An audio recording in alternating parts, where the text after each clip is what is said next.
Hello and welcome back to Billy Ho Sports. We are over at Oaklawn Park. This Saturday is the Arkansas Derby. We also have the Grade 3 Fantasy Stakes on the Kentucky Oaks 149 Trail. The fillies will run 8.5 furlongs, 100 points to the winner. As always, this video will go into one of my playlists. It will go into the Kentucky Oaks playlist, so you will find it there. I recommend, if you want to start learning more about these Kentucky Derby horses, go back to my playlists for both and start watching the previews. And you know, you don't have to pay any attention to the picks or anything, but the profiles, the analysis, all the race replays are in there for you, so you can get to know these horses and it'll help you out immensely. So what we want to do is I just ask you to subscribe to the channel, obviously, smash that like button, leave me a comment, let me know who you like in this race and why, and let's take a look at the field. Okay, jumping right into the past performances, but we will have some race replays to analyze as we go along. And you can see across the top, My Main Squeeze is getting a lot of attention up here in the top 3 ratings on Brisnet.com, the past performances. So mile and an eighth, grade 2 fantasy. I'm sorry, I misspoke and said grade 3. So it is a grade 2 fantasy. The purse is $750,000. Three-year-old fillies, obviously. And My Main Squeeze is number 1. Trainer Mike Maker, Flavian Pratt will ride, making the trip over from New York, Hot Springs, to Hot Springs by way of her victory in this Maddie May Stakes. But she has picked up right where she left off in her 2-year-old season, winning stakes races. So she's banged out 3 in a row, looking for number 4. So good looking horse, going to garner a lot of attention. Number 1 in the Prime Power is a move up in class from the last start, but got the best start speed. Very good numbers, consistent numbers, running at Aqueduct and the Big A both.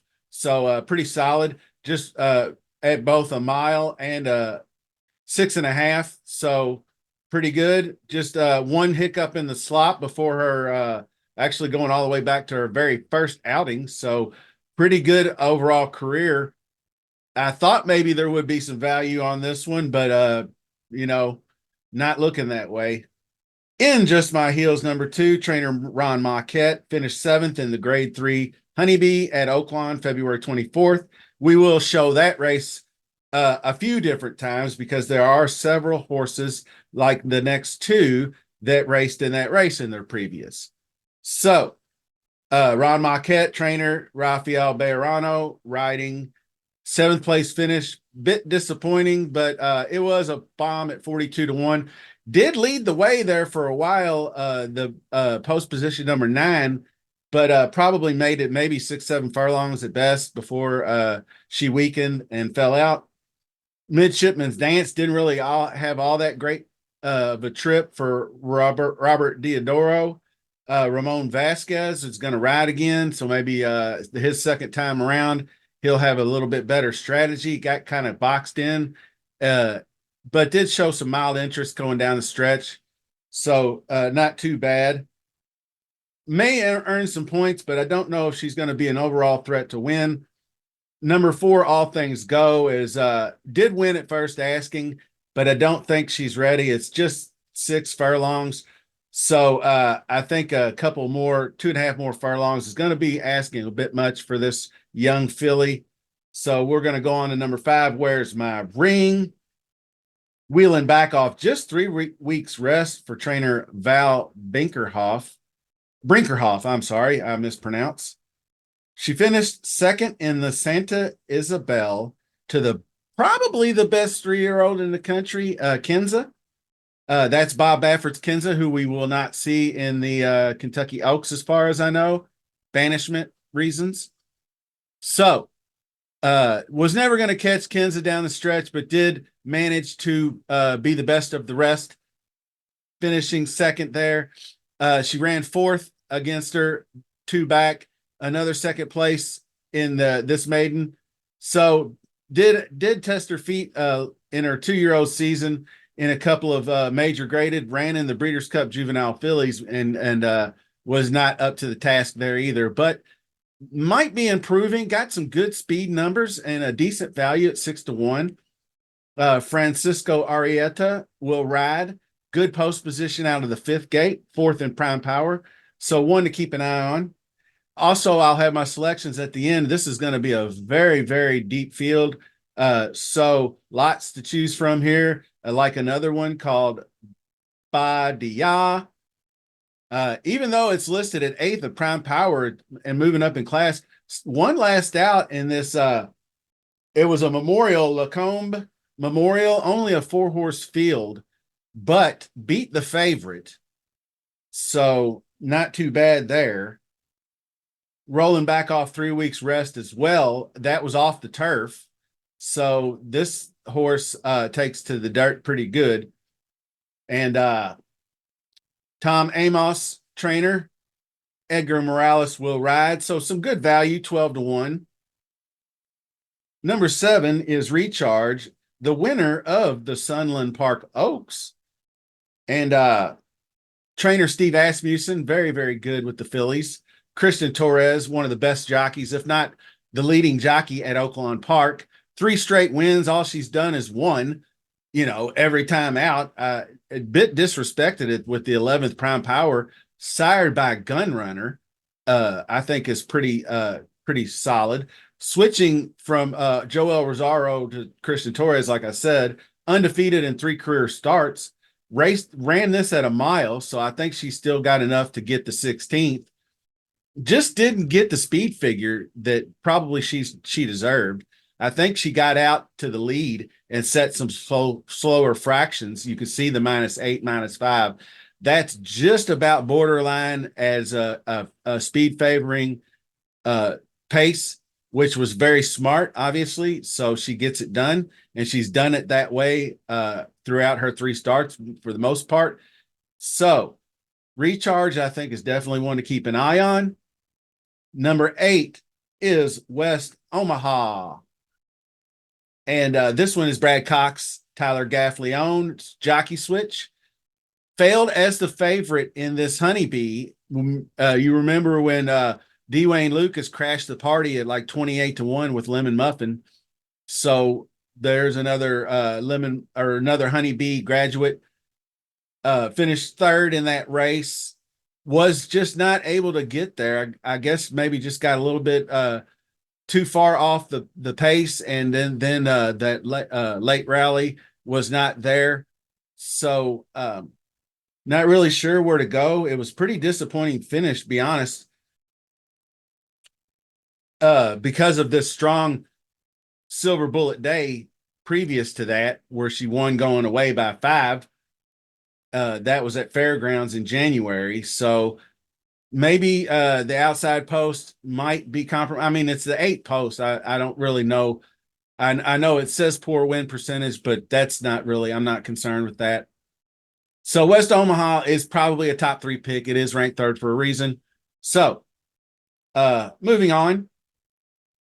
Candy Isle was actually that beaten favorite in the Sunland Oaks, and is trained by Todd Fincher.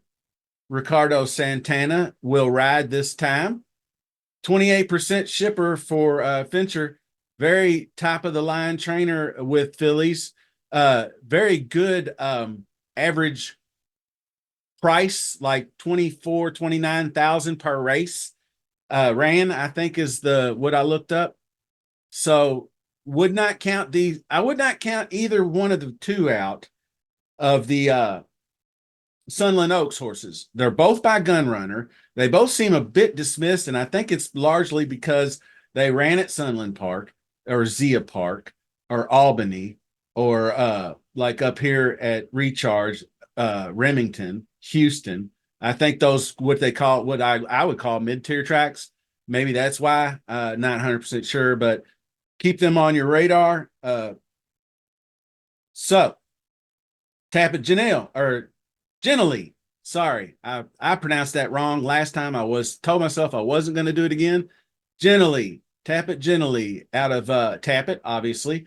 Eddie Milligan is the trainer. Emmanuel Esquivel will ride second place in that honeybee behind that large charging lemon muffin. And really looked pretty good there making the turn for home.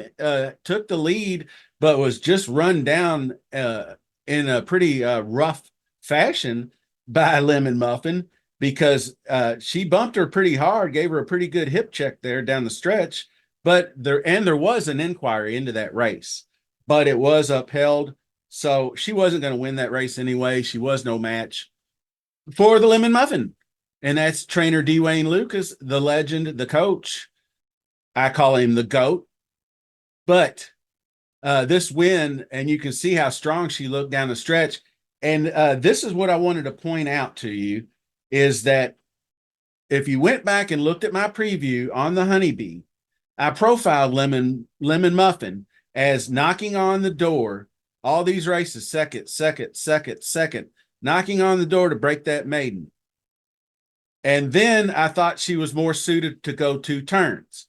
So she instantly is given a 2-turn distance to chase after, and she ran him down. So the only compromising thing is this is an outside post. The 11th post with her early speed, I think she can get out fine, but hopefully she doesn't burn up too much energy doing so. So we'll see how they break. I mean, she's got Tapit Gently next to her who likes to break fast as well. So that's going to be a bit of a challenge getting outside of or getting ahead of her and over into position not to get caught wide. And we're going to finish things up with Torpedo Anna, Kenny McPeak, pretty hot this season with the with his horses. She has not raced since November 25th. That was the grade 2 goldenrod where she did finish second. And that was, I believe, Intricate that won that race. And Intricate came back and didn't do so hot in her Fairgrounds Oaks attempt recently, but 7-2 morning line. Brian Hernandez, the stalking style, I think, will allow her to just kind of drift in and get her position. And so I think it's a little bit better off having the outside post than say Lemon Muffin. But she is making her 3-year-old debut, so that's going to be pretty tough. In the Goldenrod, she wasn't much of a match for Intricate, but she did run pretty well. Actually, what she compromised her in that race was she broke very awkwardly and got off to a really slow start and then had to blast out some energy to catch up with the field. Very hotly contested pace, as you can see. So I think this pace in this race is going to be a little bit more reasonable. I think what we saw in the honeybee is a much more reasonable, even type of pace where you're going to see maybe a 23. You might see a fast opening quarter, but I think you're going to get about a 48 half mile.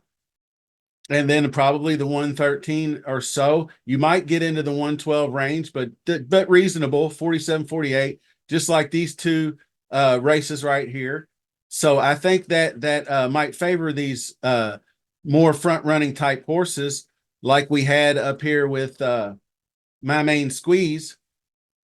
So because even though she is a presser and a stalker, she still gets out pretty quick. By the second call, she's right up on the lead, second, third. So I'm not worried about that. I would call that more early pressing than stalking, because in these races she would be more like 6th place like this. So I think that Flavian Pratt will have her in great position. So, and it is quite the wide open field of 12 fillies we have. My first impression does seem kind of like the right one. I like the number 1, My Main Squeeze, right away. She showed speed and improvement in every race up in New York at Aqueduct. So if she improves a tick off of this race, she can win. I do put her just 1 tick above Lemon Muffin because of the outside post. I think that might be just enough to keep her out of the winner's circle. the rest of them were really tough to nail down. I can't throw out West Omaha. I expect a bounce back from a Brad Cox filly.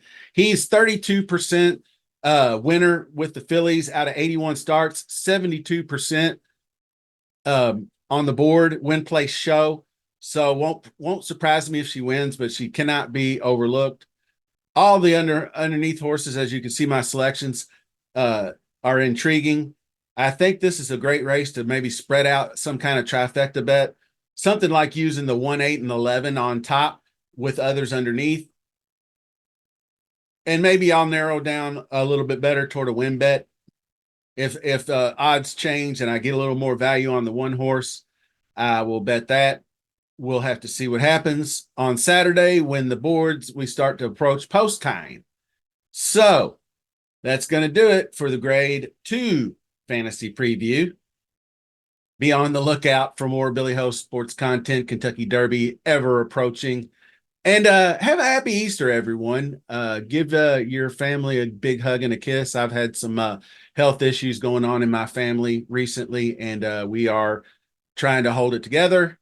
So this is going to be a very special weekend for us, and I hope it is for you. Best of luck, and we will see you soon.